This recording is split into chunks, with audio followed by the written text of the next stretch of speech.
presyn o neb di, a ddolaf di, a ddolaf di. Yma nawr yn gweithio yno fi, a ddolaf di, a ddolaf di. Yma nawr dy presyn o neb di, a ddolaf di, a ddolaf di. Yma nawr yn gweithio yno fi, a ddolaf di, a ddolaf di. Rwyt ti'n creu llwybrau, cadw ar unedau, gŵr y gweithiau, golau'n yswyrthio, fynyw, dyna pwy wyt ti. Rwyt ti'n creu llwybrau, cadw ar unedau, gŵr y gweithiau, golau'n yswyrthio, fynyw, dyna pwy wyt ti. Yma nawr dy gyffyrddiad di, a ddolaf di, a ddolaf di.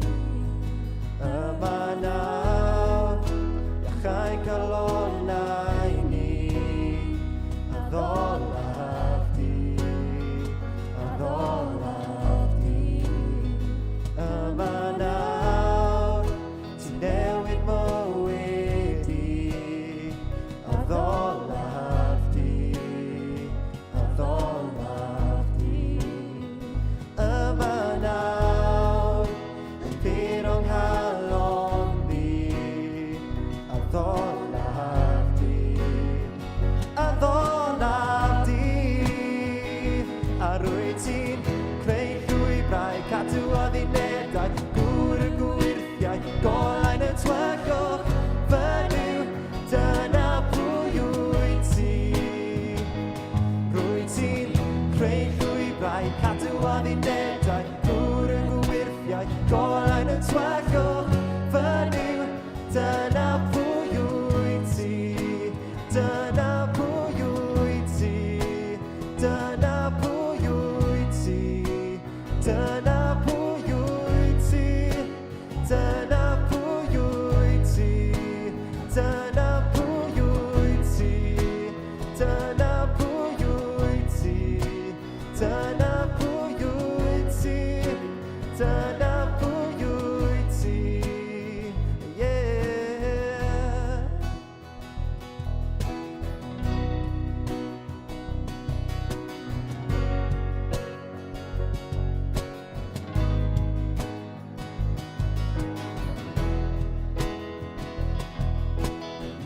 Diolch i ti, Oli. Diolch i ti. Fy ngol y diffygiol, ti'n brwydro. Fy ngol y diffygiol, ti'n brwydro. Fy ffydd sydd yn siglo, ti'n brwydro. Dros o'n ni, ti'n brwydro'n ddiddiwedd. Dros o'n ni, ti'n brwydro'n ddiddiwedd. Fy ngol y diffygiol, ti'n brwydro. Fy ffydd sydd yn siglo, ti'n brwydro. Dros o'n ni, ti'n brwydro'n ddiddiwedd. Dros o'n ni, ti'n brwydro'n ddiddiwedd. Fy ngol y diffygiol, ti'n brwydro. Fy ffydd sydd yn siglo, ti'n brwydro.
Na i drio eto.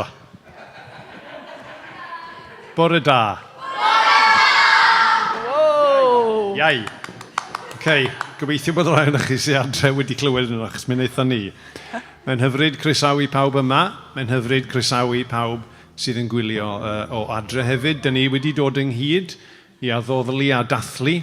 Dyn ni wedi dod ynghyd i wrando ar air Duw.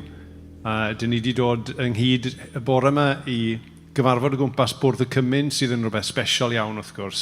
A hefyd dyn ni wedi dod ynghyd bore yma i groesawu 2 yn aelodau newydd. So dyn ni'n edrych ymlaen i hynny hefyd, i Maggie a Manon fod yn ymaelodi yn ffurfiol gyda ni.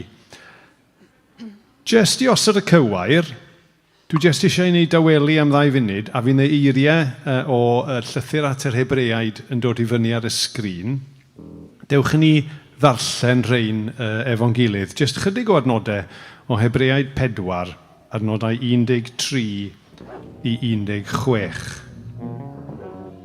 Does dim byd drwy'r dreadigaeth gyfan yn gallu cuddio oddi wrth Dduw. Mae e'n gweld popeth yn glir, a dyma'r Duw dyn ni gyd yn atebol iddo. Felly, gadewch i ni ddal ein gafael yn be dyn ni'n ei gredu. Mae gynnon ni archoffeiriad gwych, Iesu Mab Duw, sydd wedi mynd i mewn at Dduw i'r nefoedd. Ac mae'n archoffeiriad sy'n deall yn iawn mor wan ydyn ni. Mae wedi cael ei demtio yn union yr un fath â ni, ond heb bechu o gwbl. Felly, gadewch i ni glosio at orsedd Duw yn hyderus. Mae Duw mor hael, bydd yn trigyrhau wrtho ni ac yn rhoi popeth sydd ei angen pan mae angen help arnom ni. Geiriau arbennig iawn, a dwi jyst eisiau ni afel yn y geiriau yn yr adnod ola yna.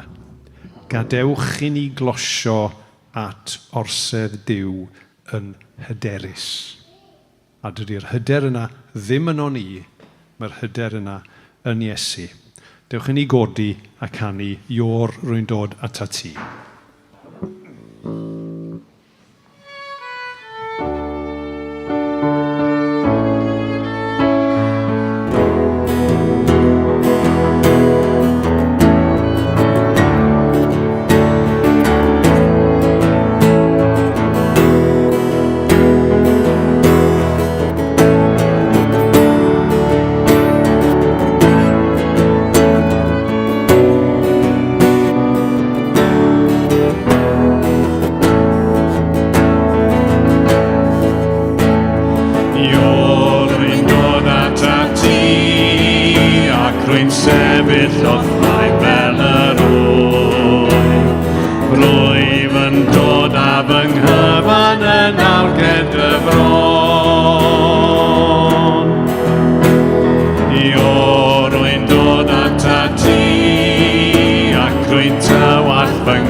Sy'n dal fi yn ôl. Mae'n ngofiddiau yn amlwg o flaen ni yn dy ofal yr wyf. Gyda hyder edrych ar tuag atat, a rwy'n ti yw fy ngwraig, rwy mi gael, ond heb ei rannu'n fwy.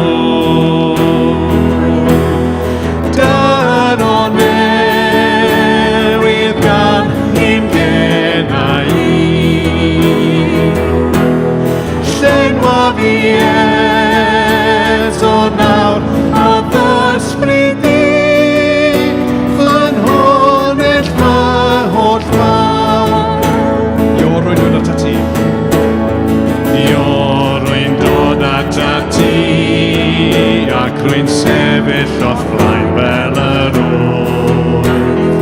Rwyf yn dod â fy nghyfan yn awged y bron.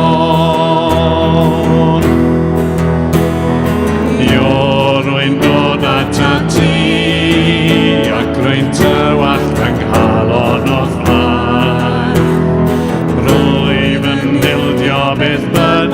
sy'n dal fi yn ôl. Mae ngofidiau yn amlwg o thlaen di yn dy ofal yr wyf. Gyda hyder edrych ar tuag atat, a rwyt ti yw fy nghraig, rwy mi gael, ond heb ei rannu ddwy. Dyr o newydd gan i'm genau i. Llenwa mi eto nawr a ddysbryd di, fy'n honell fy holl fan. Llenwa mi eto nawr a ddysbryd di, fy'n honell fy holl fan.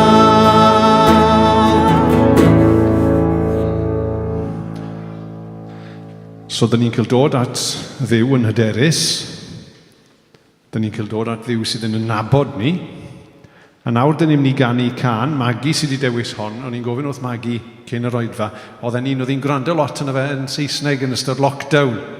A wedyn, maen nhw'n eiriau o Salm 139 sydd yn sôn am y ffaith fod Duw yn gweld y cyfan ac eto yn ein caru ni. Rhy ryfeddol.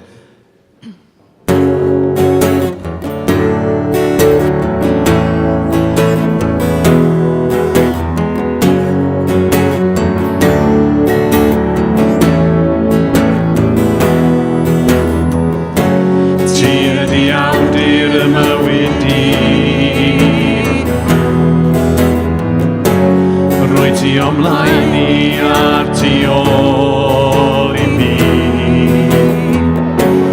Cyn cymryd gwynt ti hwnt i'n bedd, rwy ti gyda mi bob gam i dragwyddoldeb.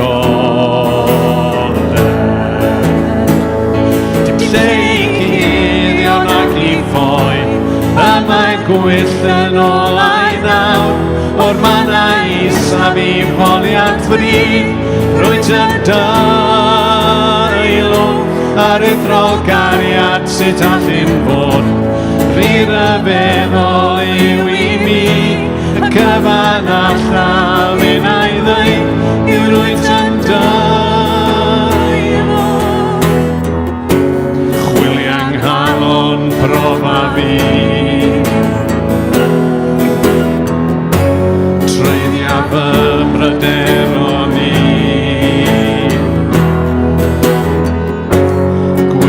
Gwendid yno fi, am arwain yn y ffordd sy'n dragwyddold. Lle i guddio nac i ffoi, y mae gwyll yn olau nawr, o'r manna isaf i foliad ffrid. Rwyt yn dailwng ar eithro Cariad sut allyn fod. Rhy ryfeddol yw i mi, y cyfan allaf un a'i ddweud, yw rwyt yn dailwng.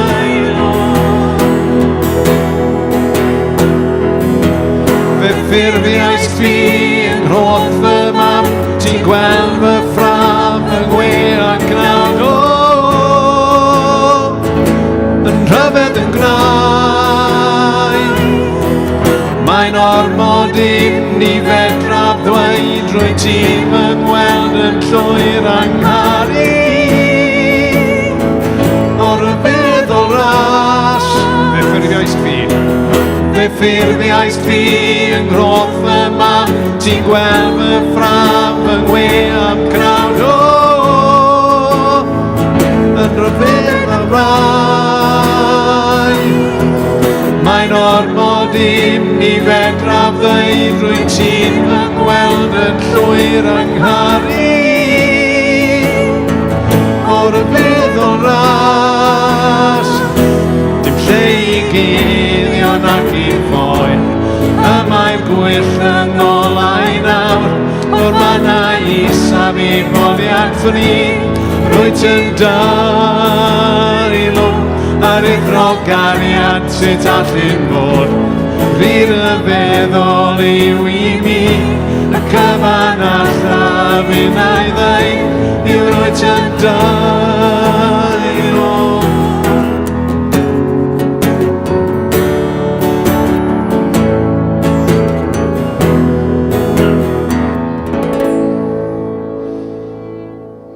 o arglwydd. Mae'n ormod ni fedraf ddweud, rwyt ti'n fy ngweld yn llwyr a angharu I. Rhyfeddol ras. Dewch I ni ganu ymhellach nawr can mae Manon wedi dewis angor, Iesu yn angor yng nghanol pob storm i'n cynnal ni a'n harwain ni ymlaen.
Cariad Christ trwy ystod neu filiwr yw'r drosodd.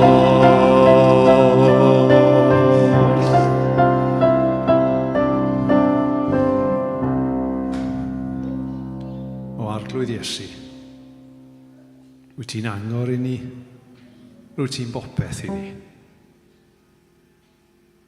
Diolch i ti. Amen. Dewch yn eistedd.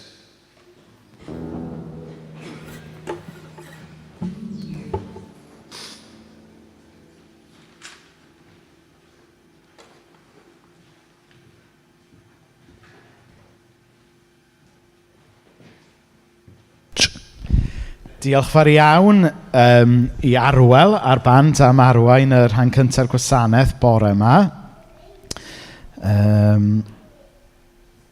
Right.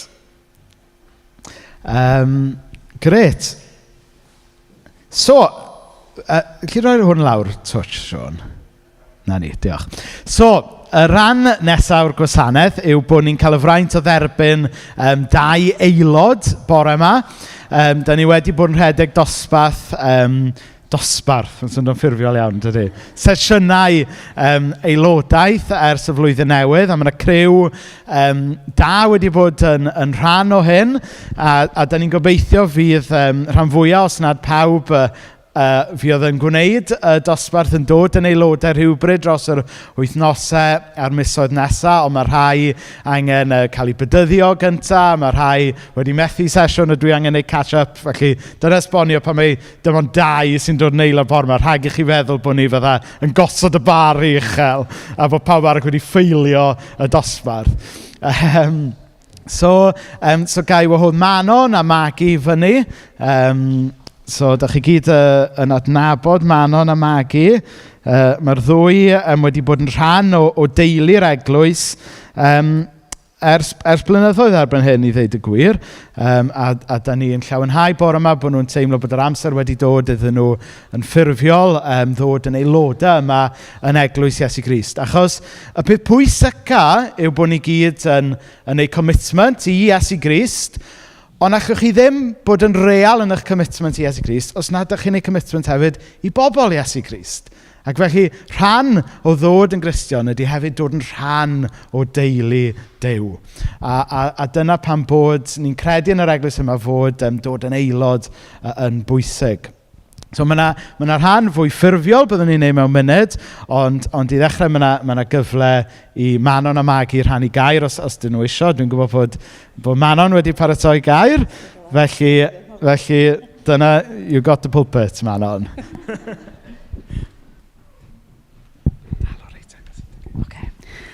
Reit, rydw i falch iawn o fod yn aelod o deulu arbennig Caersalem. Mae pob jyst yn agos iawn at yng nghalon ni, a fi a'n teulu bach. Teulu bach. Ers cychwyn ddod i Caersalem, dwi wedi cael croeso anhygoel gan bawb, ac o fewn amser mae fy ffydd wedi cynyddu. Rwyf yn aelod o grŵp Tŷ Martin a Mari ar nos Mawrth. Mae Caleb ac Elain yn mynd i clwb ieuenctid ar nos Fercher, ac wrth gwrs gwasanaeth bore dydd Sul a Cariad Caersalem nos Sul. Y noson addoliad y Cariad Caersalem, gofynodd Lwri neu Hannah, dwi'n cofio par hyn, i fi os oedden nhw eisiau bod yn y band addoli. Mae nes i fwynhau hyn, felly am dipyn ddyddiau ar ôl hynny. O'n i'n yngweddu fi, o'n i'n gofyn i Dduw os oedd eisiau fi fod, i ddeitha fi be oedd eisiau fi wneud llun hun. A wedyn, peth nesaf, yr dydd Sul yna wedyn, dyma Lwri'n gofyn fi, dwi eisiau chdi fod yn band addoli fi, o'n i'n fel, os di hwnna ddim yn negas, dwi'n gwybod beth sy. A wedyn, oedden nhw'n falch iawn o hyn, a wedyn, nes i ddeud wrth Rhys wedyn, bod fi efo diddordeb i fod yn y band. Dwi a'r plant yn hoff iawn o ddoli Duw, darllen y Beibl efo'n gilydd a gweddio hefyd. Dwi'n credu bod Duw ar waith yn nheulu i, a dwi'n gwerthfawrogi bob dim o'n neud i ni. Dwi'n gwneud lot o ffrindiau fel teulu yng Nghaersalem a ffrindiau am byth. Dwi'n meddwl y byd o pob yma fath eidys i. Mae ti eisiau dweud am y gan? Na, mae Arwel wedi. Gret. Diolch fawr iawn, Manon.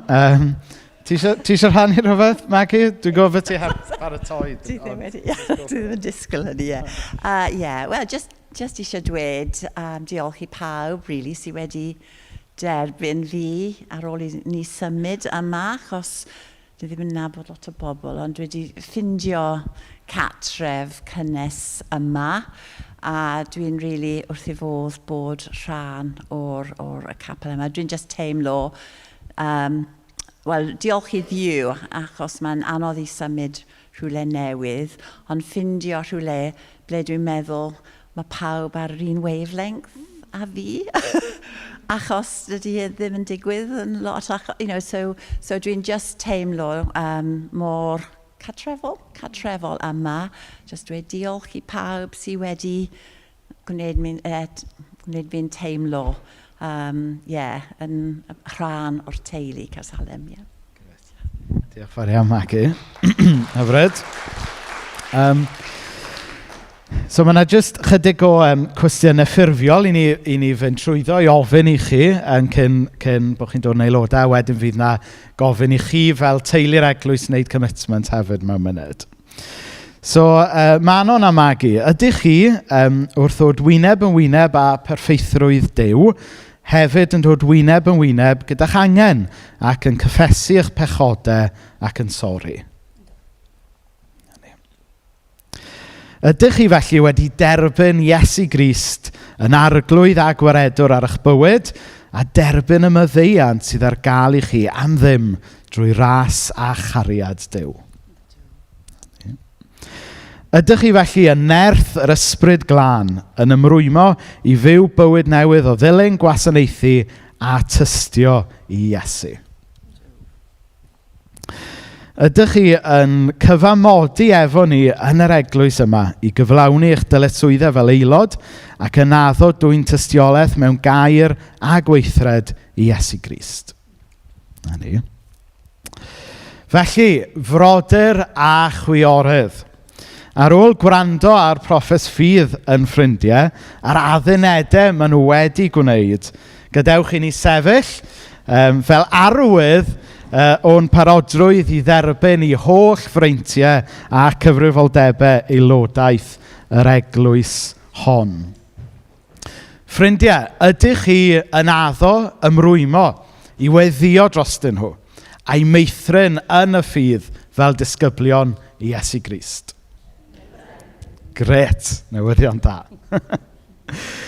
Iawn, gewch chi ista, gai wahodd, dwi ddim wedi gofyn i neb ymlaen llaw, felly be quick on your feet. Gai wahodd 2 neu 3 o aelodau grŵp cymuned Manon fyny i arddodi dwylo ar Manon, a 2 neu 3 o aelodau grŵp Maggie fyny i arddodi dwylo ar Maggie wrth i ni weddio drostyn nhw.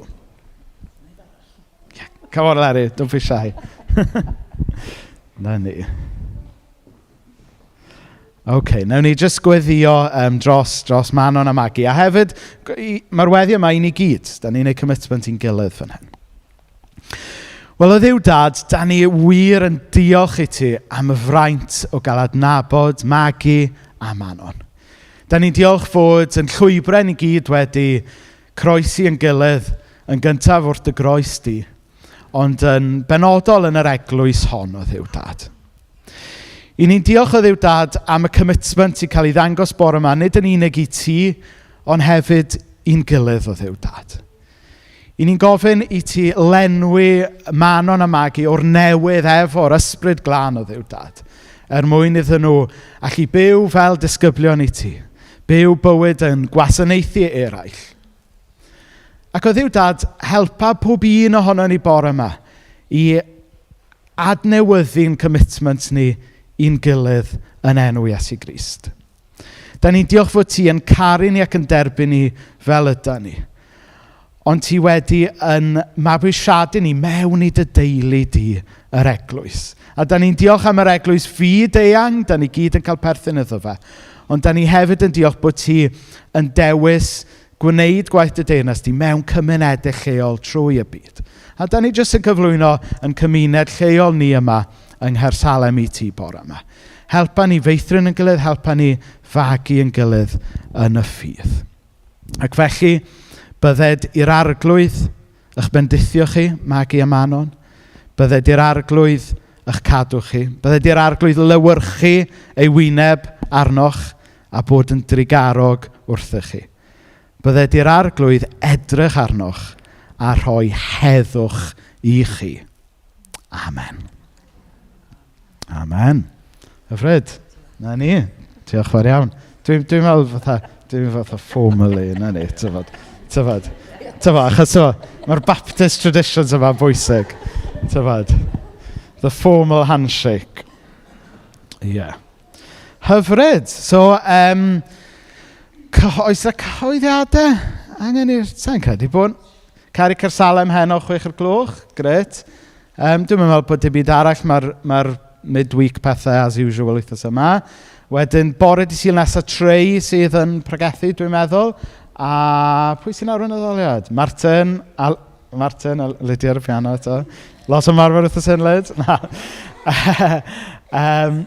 So dyna ni. So dwi'n meddwl mae'r plant mynd i fynd lawr grisiau rwan. Mena sy'n arwain gwaith plant bore yma. So ni'n just cael munud bach o downtime i chi just cael sgwrsio gyda'ch gilydd. Reit, Mena nhw ddatgoffi rhywbeth pwysig. Na ni just cael gweddi dros y plant gyn bod nhw'n mynd lawr grisiau. Gawn ni weddio eto.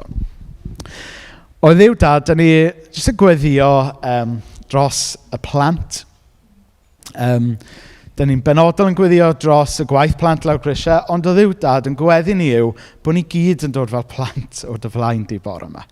Bod ni gyd yn dod i ddysgu gen ti a just i gael yn caru gen ti fel mae plant yn dod at i tad yn y nef o ddiw dad. Yn cyflwyno gweddill bore yma i ti yn enw Iesu Grist. Amen. Amen. So, munud i sgwrsio efo rhywun a wedyn nawn ni a ddechrau.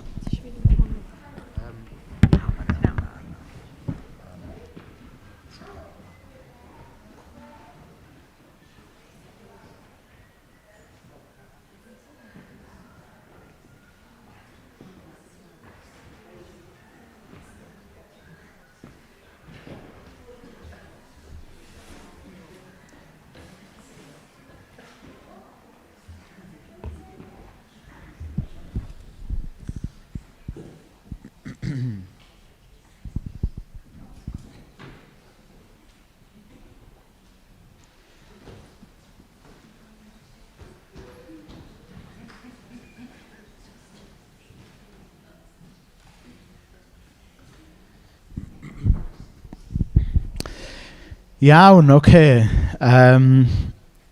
Byddwn ni'n neud... da ni'n neud dathlu swper yr arglwydd ar y diwedd, ond neis sôn fwy am hynna mewn munud.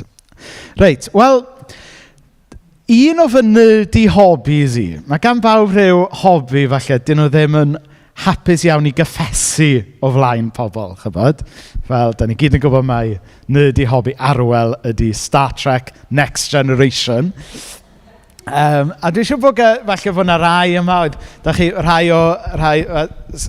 Suzanne yn cofio Hyw Gallu Goch, a pan o'n i'n ymweld efo Hyw i gasgliad stamps oedd o'n prawd iawn ohono. A mae gan pawb rhyw hobby, falle, dyn nhw ddim yn hoffi cyffesu o flaen pawb arall. Ac fy nerdy hobby ydy mapiau. Dwi jyst yn licio maps. Dwi'n cofio pan o'n i'n tyfu fyny, bob man o'n i'n mynd ar yn gwylio, rai fi brynu yr OS map yr ardal a fyswn ni wrth y modd just explorio'r map ac yn y blaen. A dyddiau yma, mae lot o pobl yn lladd amser. Chi'n gweld pobl fel mewn bus stop neu rhywbeth yn sgrolio Facebook neu TikTok. Ddim bod fi'n gwybod beth yw TikTok, but apparently that's what you do. Yn sgrolio Facebook a TikTok. Ond fi, na i just sgrolio Google Earth. Just zoomio mewn ar Cairo, zoomio mewn ar Caernarfon, zoomio mewn ar Caerdydd, edrych i weld, dyna ni, mae'n Google Maps wedi pasio ti fy mrawd pan oedd y bins allan. Just stuff fel hyn, dyma fy hobby i. Dyna sut dwi'n pasio amser. Zoomio mewn a mas ar dau pobl. A dwi'n gwybod pan nath, falle bod chi'n cofio pan gath Google Earth a Street View ddod allan rhai blynyddoedd yn ôl. Oedd e'n mind-blowing i ddechrau, doedd? Achos cyn hynny, oedden ni dim ond i gweld hyn mewn ffilms sci-fi a James Bond ac yn y blaen, a rhywbeth oedd MI5 yn neud, zoomio mewn o'r gofod, reit mewn ar di rhywun. A wedyn dyma lle oedden ni nawr yn gallu neud o ar yn ffôns a'n cyfrifiadur, oedd o'n hollol anhygoel. Pobl yn zoomio mewn, spotio eu car eu hunan. Y rhai pobl hyd yn oed wedi spotio eu cath ar Google Street View. Nawr, y rheswm mod i'n dechrau efo'r stori yma ynglyn â zoomio i mewn yw oherwydd da ni wedi bod yn mynd trwy 1 Ioan, 2 Ioan a 3. Bore yma 3 Ioan. A mewn ffordd, zoomio mewn sy'n digwydd wrth i ni fynd trwy'r llythyrau yma. 1 Ioan yn llythyr i'r eglwys yn gyffredinol. Da ni ddim yn hollol siŵr at ba eglwysi, ond mae'r pobl sy'n gwybod lot mwy na fi yn meddwl bod o mwy na thebyg i gylch o eglwysi yn ardal Ephesus. Wedyn mae 2 Ioan, nath Hannah edrych arno di sy'n yn zoomio mewn bach yn bellach, a mae o yn llythyr i arweinydd un eglwys penodol. A wedyn bore yma, da ni'n gorffen y llythyr yn zoomio mewn eto i fod yn llythyr i un person yn benodol, sef dyn o'r enw Gaius. A cyn i ni fynd i edrych ar yr adnodau bore yma, dwi'n licio'r syniad yma bod Duw a gair Duw yn gweithio ar sawl lefel. Y cosmic, y lleol, ond hefyd y personol. Achos weithiau, da ni angen camu yn ôl o'n sefyllfa personol a gweld y darlun mawr yn dydan.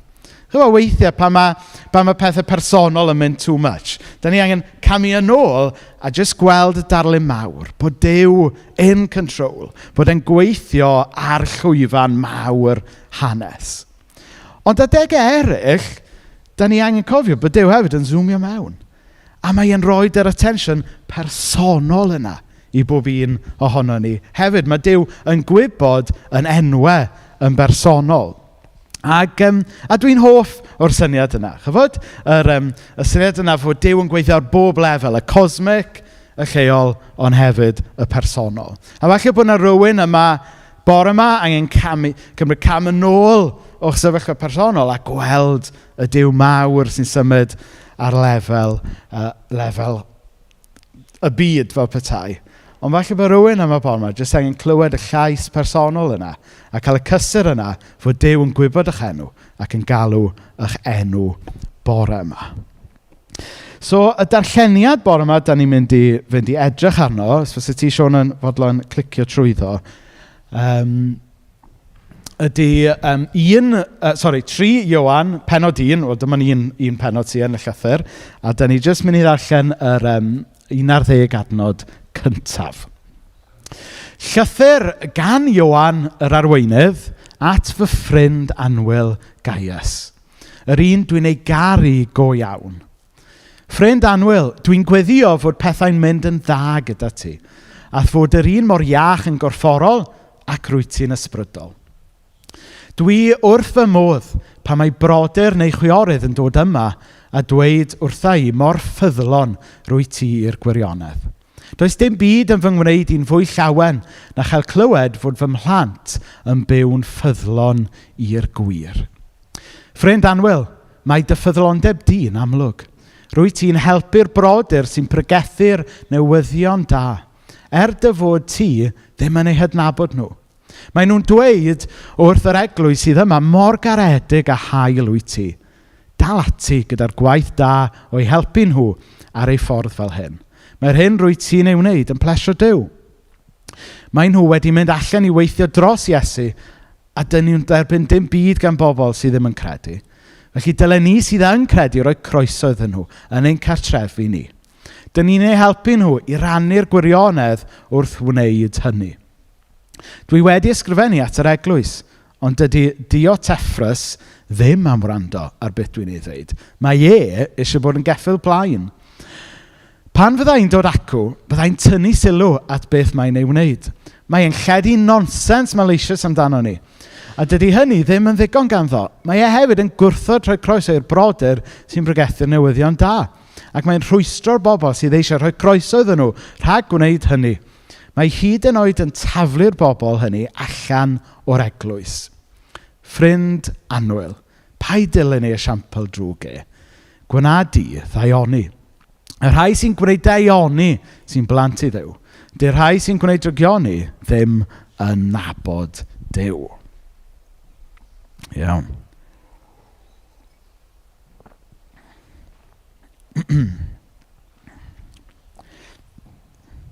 Nawr mae'r llythyr yna'n dechrau gyda Ioan yn dweud wrth Gaius bod e wedi I lawenhau o glywed I fod e a pobl yn ei eglwys e yn byw yn ffyddlon i'r gwir. Neu yn Saesneg, walking in the truth. A mae hwn yn amlwg yn dod â llawenydd I Ioan. O glywed y newyddion da yma bod rhywun yn cerdded, yn byw, yn ffyddlon i'r gwir. Nawr, I ni'n gwybod o ran y cyd-destun yn y llythyrau yma a rhai pethau ni'n gwybod o'r llyfr yr actau, fod yr eglwys ar y pryd wedi bod trwy amser anodd, wedi bod trwy ryw fath o crisis, crisis ffydd ynglyn â beth o'n nhw'n credu, a bod hwnna falle wedi arwain I crisis moesol ynglyn â sut oedden nhw yn byw. Ond fan hyn, mae yna newyddion da. Mae yna newyddion da fod yna rai o leia, a Gaius yn un ohonyn nhw, wedi bod yn byw yn ffyddlon i'r gwir. A da ni'n gallu casglu fod y byw yn ffyddlon i'r gwir yma, bod e'n fwy na dim ond credu y pethau iawn. Bod e ddim just yn fully signed up on paper I gredu'r pethau iawn. Ond bod yna arwydd a ffrwyth yn ei fywydau, fod e'n byw mewn ffordd fel triw i'r hyn oedd e'n dweud oedd e'n ei credu. Fod e'n credu'r pethau iawn a bod e'n byw mewn ffordd sy'n dangos Iesu I bobl. Fod yna ffrwyth I weld yn ei gymeriadau ac yn ei fywydau. Mewn geiriau eraill, oedd yr efengil a'r newyddion da am Iesu Grist, oedd e'n fwy na dim ond syniad abstract fel petai. Oedd e'n fwy na ideology. Rhywbeth oedd e'n sainio fyny I gredu. Ond oedd e'n rhywbeth oedd e'n amlwg yn meddiannu I fywyd cyfannau. Y ffordd oedd e'n trin pobl, y ffordd oedd e'n byw I fywyd. Mewn geiriau eraill, nid syniad oedd wedi seinio fyny oedd Iesu Grist, ond pŵer oedd yn byw ynddo fe. Rhywbeth oedd yn byw trwyddo fe. Ac yn yr adnodau sy'n dilyn, I ni'n cael clywed mwy ynglyn â sut oedd ffrwyth y ffydd yn dangos I hun y mywyd Gaius. Mlaen yn adnodau 5 a 6, o'n i'n darllen, ffrindiau annwyl, mae dy ffyddlondeb di yn amlwg. Rwyt ti'n helpu'r brodyr sy'n bregethu newyddion da, dy fod ti ddim yn ei nabod nhw.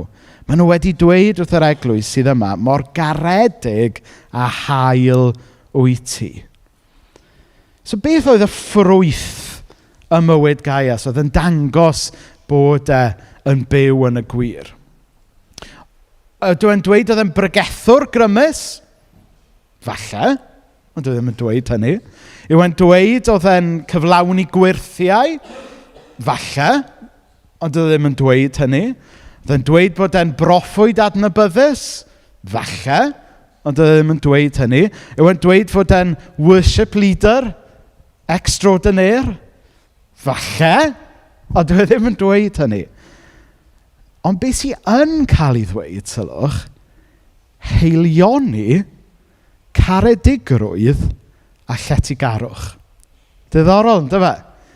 A mae'r holl bethau nes I ddweud cynt, maen nhw gyd yn bethau da, don't get me wrong, ond sylwch beth sy'n cael sylw.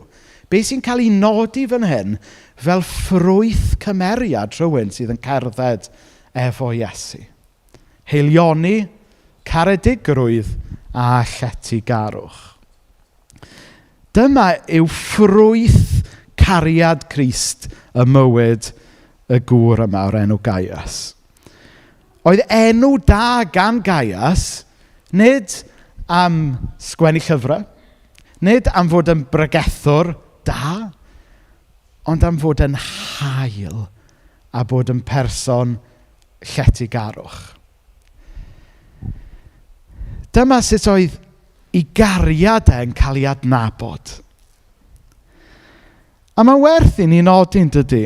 Mae un o brif ffrwythau cariad mewn sawl lle yn y Testament Newydd ydy y ffrwythau yma, heilioni a lletygarwch. Mae yr esboniwr Beiblaidd Tom Wright yn dweud, in fact, as we have seen in other New Testament passages, love for the early Christians was not primarily something you did with your heart and emotions. It was something you did with your whole life, not least with your money and your home. So it had been with Gaius. Chybod, mae credu'r pethau iawn am Iesu yn bwysig. Aethon ni gael sesiwn do Manon a Maggie, y sesiwn cyntaf, actually, yn be ydyn ni'n credu.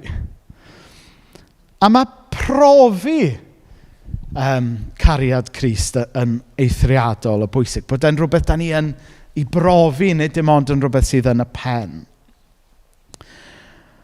Ond ar ôl y credu a'r profi, mae rhaid bod yna ffrwyth yn does. Ac yn yr llythyr yma, da ni'n dysgu rhywfaint ynglyn â be mae ffrwyth cariad Iesu. Be ddyle fe edrych fel ymhlith pobl Dduw. Haelioni, caredigrwydd a lletygarwch. Un o ffrwythau ysbryd Crist yno ni ydy haelioni, caredigrwydd a lletygarwch. Ac felly, dyw e ddim yn gyd-ddigwyddiad, na di, pan da ni'n clywed yn aml Cristnogion yn rhannu tystiolaeth, bod stori lot o Gristnogion, ddim pawb, ond mae stori lot o Gristnogion yn dechrau drwy bod na Gristion wedi bod yn hael tuag atyn nhw. A dyle hwnna ddim yn syni ni, achos dyna da ni'n gweld yn yr eglwys fore, yn dyfa. Mae yna stori lot ohonoch chi yma. Mae stori chi tuag at Iesu wedi dechrau drwy'n syml iawn cael ffrind i chi neu teulu i chi sy'n Gristion jyst yn bod yn neis i chi. A beth, da ni'n anhofio pa mor bwysig ydy hynna fel ffrwyth yr ysbryd. Bod yn hael, bod yn garedig, bod yn lletygar. A bod hwnna yn arwain wedyn i bobl ofyn am y gobaith sydd ynddo ni. Ond, os gai osod her lawr bore yma hefyd, dwi'n cyfarfod lot o bobl sydd wedi troi cefn ar yr eglwys. Nid achos bod nhw wedi colli ffydd, ond achos bod nhw ddim wedi profi haelioni. Achos bod nhw heb brofi cariad a lletygarwch fel i ni'n gweld yn y Beibl.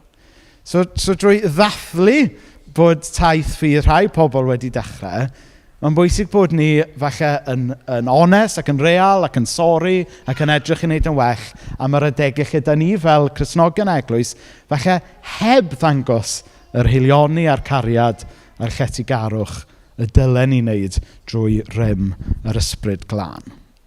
Ond dwi isio jyst rhannu stori am ffrind i fi cyn bod ni yn mynd ymlaen. Rhai ohonoch chi falle ni adnabod enw fe yw Lewis Roderick.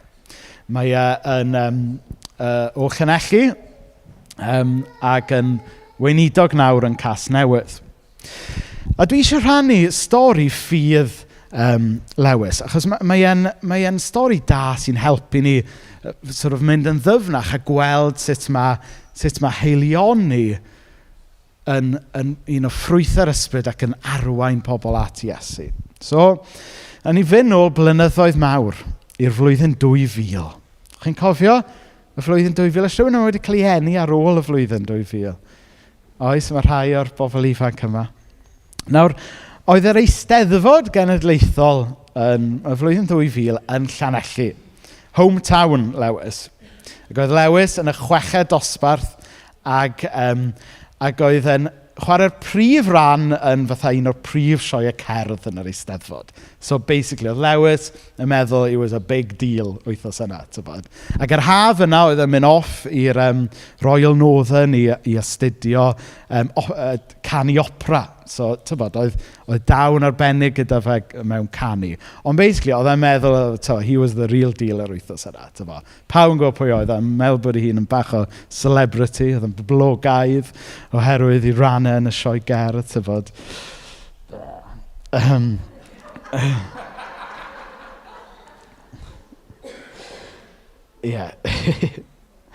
Tua diwedd yr wythnos, ar ôl y sioe gerdd a beth bynnag, mae e'n mynd i maes B. Maes B, chi sy'n mynd gwybod, ydy sort of yr maes ieuenctid yn y Steddfod, lle mae yna gigs yn y nos ac yn y blaen. A'r noson yna, oedd yna storm fawr wedi dod, fel sy'n digwydd pob blwyddyn yn y Steddfod. A fe gath i babell fach ei chwythu drosto, ac ar ôl y gig, mae fe'n cyrraedd nôl i babell, a oedd e ddim yna, a oedd nynlle gyda fe i gysgu. Ac yn maes B ar y pryd, oedd y gorlan, sef cenhadaeth Gristnogol, rhyw fath o pabell fwyd, mae Cristnogion yn rhedeg, yn rhoi bwyd rhad i bobl mwyn yn y bôn gofalu ar ôl pobl. Ac oedd Lewis yn gwybod digon am y ffydd Cristnogol ar y pryd, i wybod fod Cristnogion fod yn bobl oedd yn helpu pobl. Oedd yn gwybod fel gymaint o hynny am y ffydd. So mae'n mynd i'r gorlan a esbonio bod i babell wedi cael ei trasio yn y storm ac oedd angen rhywle i gysgu. A wedyn un o'r bobl oedd yn rhan o tîm y gorlan yn mynd yn diflannu a wedyn dyn nôl 10 munud wedyn, dwi wedi ffeindio pabell i ti, dwi wedi ffeindio rhywle i ti fedru cysgu. A wedyn Lewis, diolch fawr iawn, a mynd i'r babell a mynd i gysgu, lyflu. Deffro bore wedyn, agor y zip, a ffeindio y boi oedd wedi ffeindio y tent iddo fo, jyst yn cysgu tu allan, yn y storm. A'r munud yna, na taith Lewis tuag at Iesu gychwyn.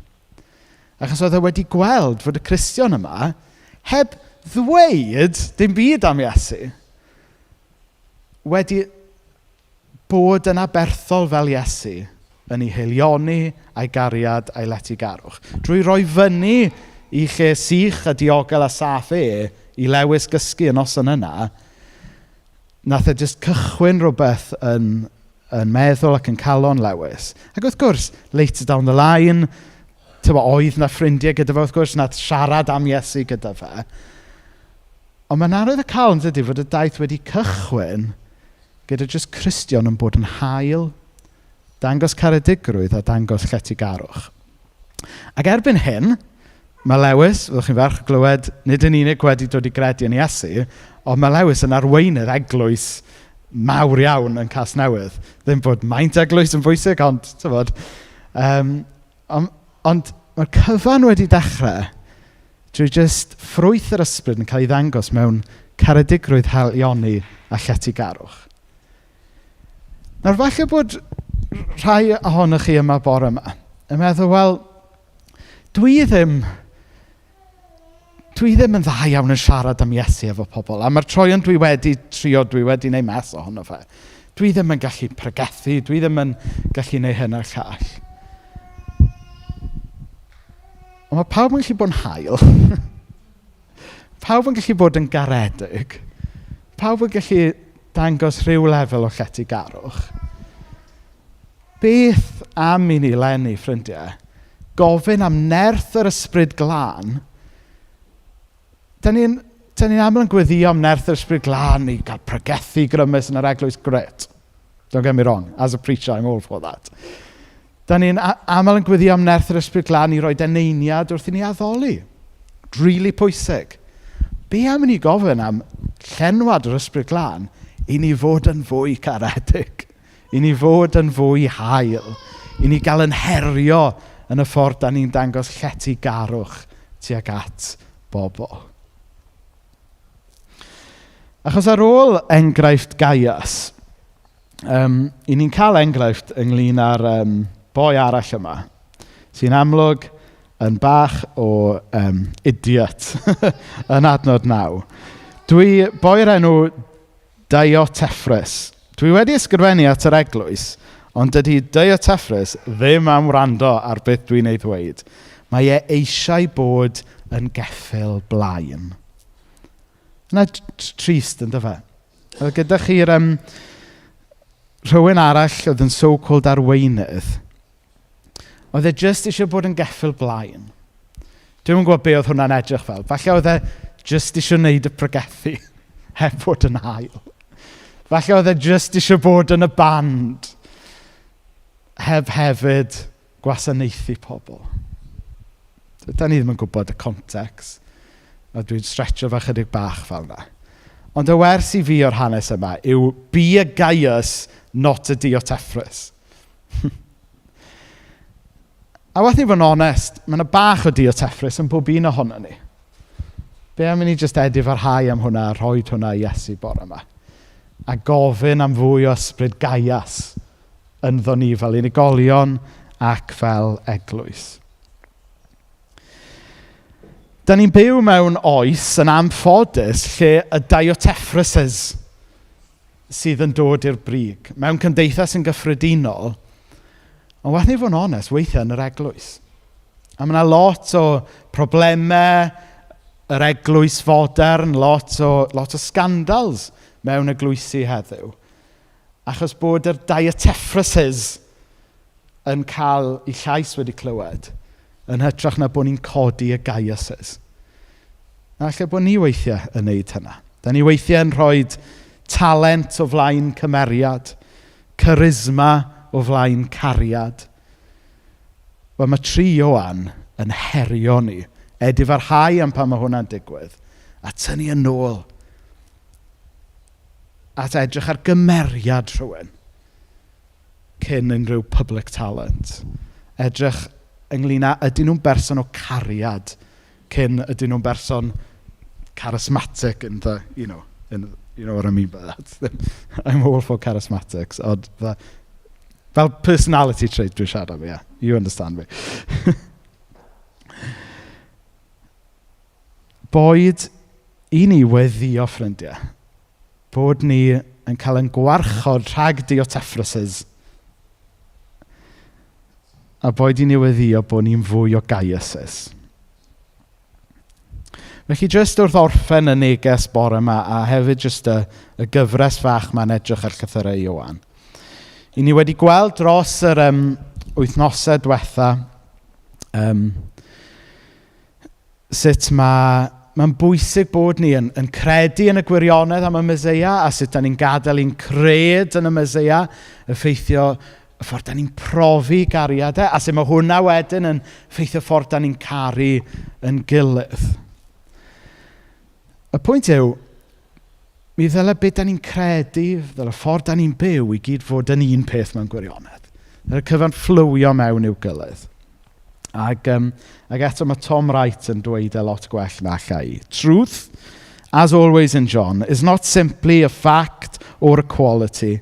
It is an energy, a power, the living and dynamic quality that transforms people, communities, and ultimately the world. We are privileged to be caught up in the work of truth, turning our misguided and often wicked world into a place where once again the Creator God is honored and glorified.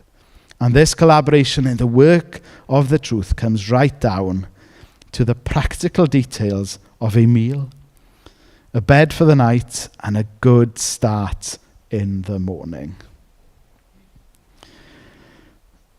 Fi wrth y modd efo'r quote yna gan Tom Wright. Mae'n dechrau gyda'r cosmic yn dydi, y gwirionedd mawr. Ond it boils down i sut da ni'n dangos cariad Crist mewn purely practical ways bob dydd yn y ffordd da ni efo pobl. Y zoom out yna o gynllun mawr Duw i draws newid y byd, i'r zoom in yna o be mae cariad Iesu'n edrych fel mewn bywyd bob dydd. A falle, mae 3 Ioan, oedd Dewi Sant yn darllen, pan wedodd e, gwnewch y pethau bychain. Mwyn i enw, amen. Nawr dwi'n teimlo dwi angen i ni ail gyflwyno'n hunain i Iesu bore yma. Gaiwch chi godi ar'ch traed os ydych chi'n cytuno gyda fi bod ni angen ail gyflwyno'n hunain i Iesu. Os ydych chi'n medru, wrth gwrs. Iesu Grist, da ni yn diolch bod ti yn derbyn ni ac yn caru ni fel ydyn ni. Ond da ni'n diolch bod ti'n caru ni gormod i'n gadael ni fel ydyn ni. O Dduw Dad, da ni'n diolch bod ti yn hael, bod ti yn llawn cariad, a bod ti yn ffeindio lle i ni yn dy deyrnas di. Maddau ni o arglwydd am pan da ni yn cadw'n Cristnogaeth weithiau yn yr abstract. Just yn aros gyda'r hyn da ni yn credu yn y pen falle. Maddau ni arglwydd pan da ni falle yn ymgochi'n llwyr just yn profiadau. A da ni'n gweddio, Dduw Dad, y cewn ni'n llenwi efo'r ysbryd bore yma o leia i fod yn bobl fwy hael, i fod yn bobl fwy cariadus, i fod yn bobl fwy lletygar. O Dduw Dad, dangos i ni lle da ni angen edifarhau, lle da ni angen bod yn sori, lle da ni angen newid yn ffyrdd o Dduw Dad,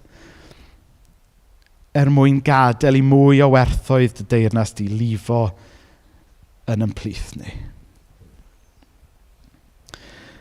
O Dduw Dad, da ni'n cyflwyno unrhyw un yma bore yma, Dduw Dad, sy'n felly wedi cael ei brifo, Dduw Dad, lle dydy'r y cariad, y croeso'r yr heilioni yna, falle heb fod yn real, heb fod yna, o Dduw Dad. O Dduw Dad, da ni'n diolch fod ti, o Dduw Dad, ddim yn methu, o Dduw Dad. A bod y heilioni a dy ras a dy gariad i bob tro yna. O Dduw Dad, da ni eisiau bod yn debycach i ti. Nid mwyn i ni edrych yn dda, ond mwyn i bobl weld ti arglwydd. A da ni'n llawenhau, o Dduw Dad, am yr hanesion da ni wedi clywed am bobl sydd wedi dod ata ti yn gyntaf, achos bod nhw jyst wedi profi heilioni gan Gristion neu gan yr eglwys. O Dduw Dad, da ni'n diolch am yr hyn da ni wedi ddysgu dros yr wythnosau nesaf o'r llythyrau yma. Da ni'n diolch am yr hyn da ni wedi profi. Ond dwi eisiau just gorffen y gyfres yma drwy cymitio'n hunain i gael y newid gan yr hyn da ni wedi dysgu o'r llythyrau yma. O Dduw Dad, helpa ni drwy rym yr ysbryd glân i fod yn gaiases eleni i ti. Amen. Amen. Gawn ni eistedd. So da ni yn troi nawr at swper yr arglwydd. A mae yna groes y cynnes i unrhyw un sy'n credu yn Iesu Grist fel eich arglwydd a'ch gwaredwr i ymuno efo ni yn swper yr arglwydd bore yma. Ac yn ôl yr arfer, da ni'n mynd i gychwyn drwy gyffesu yr hyn da ni yn credu fel Cristnogion gyda'n gilydd. Credaf yn yw y tad holl a lluog, creawdwr nef a deiar. Credaf yn Iesu Grist, ei unig fab, ein harglwydd, a gaid trwy nerth yr ysbryd glân, aned o fair forwyn. Sa'n clywed chi? Ydych chi'n credu hyn? Di'r geiriau ddim ar y sgrin, Sean? Ydyn nhw ar y sgrin? Ewn ni'n mynd nôl i'r dechrau. Os mae hyn yn bwysig. Credaf yn yw y tad holl a lluog, creawdwr nef a deiar. Credaf yn Iesu Grist, ei unig fab, ein harglwydd, a gaid trwy nerth yr ysbryd glân, aned o fair forwyn.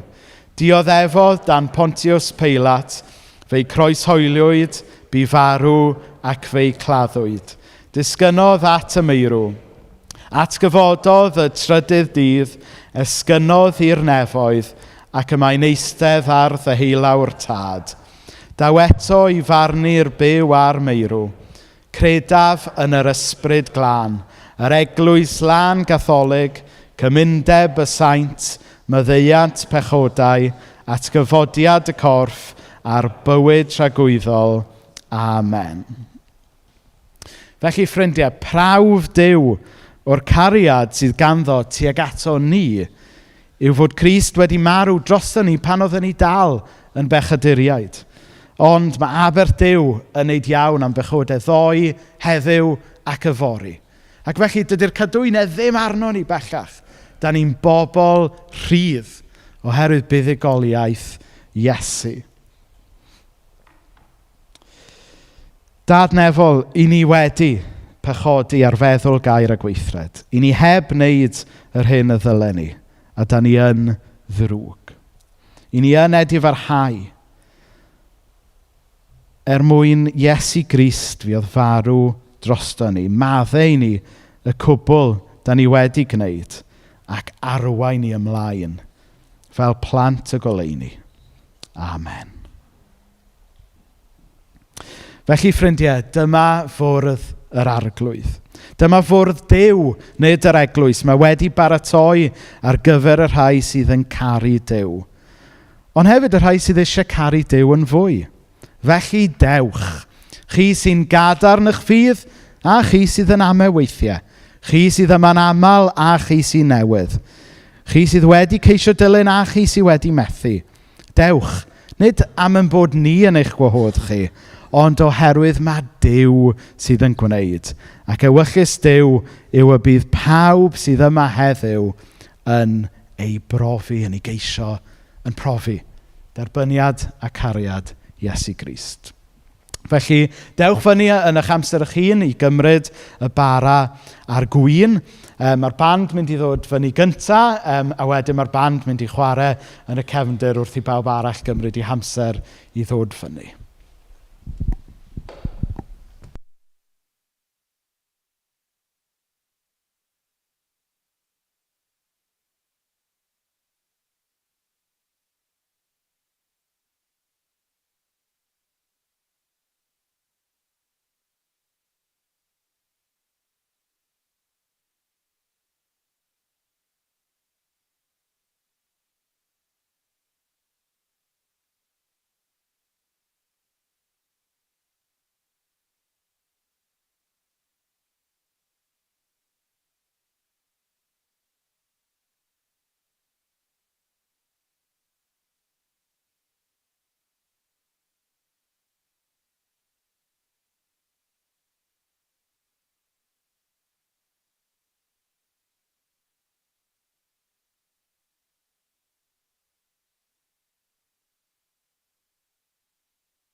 golchi beiau gyd yn afon Calvary. Arglwydd dyma fi, a dy alwan ni. Canafennau dyn y gwaed a gael ar Calvary. Yr Iesu sy'n fy ngwad, i dderbyn gyda'i saith, fydd gobaith cariad byr a hedd, a phob i'w nefol fai. Arglwydd dyma fi, a dy alwan ni. Canafennau dyn y gwaed a gael ar Calvary. Yr Iesu sy'n cyfan, o mewn ei waith trwy ras, mae'n roddi'n erbyn henaid gwan, i fydd mechon cas. Arglwydd dyma fi, a dy alwan ni. Canafennau dyn y gwaed a gael ar Calvary. Gogoniant fyth am dref, ac ymod ar glanhad, derbyniodd Iesu fel yr wyf, a chanaf am y gwaed. Arglwydd dyma fi, a dy alwan ni. Canafennau dyn y gwaed a gael ar Calvary. Arglwydd dyma fi, ar dy alwan ni. Canafennau dyn y gwaed a gael ar Calvary.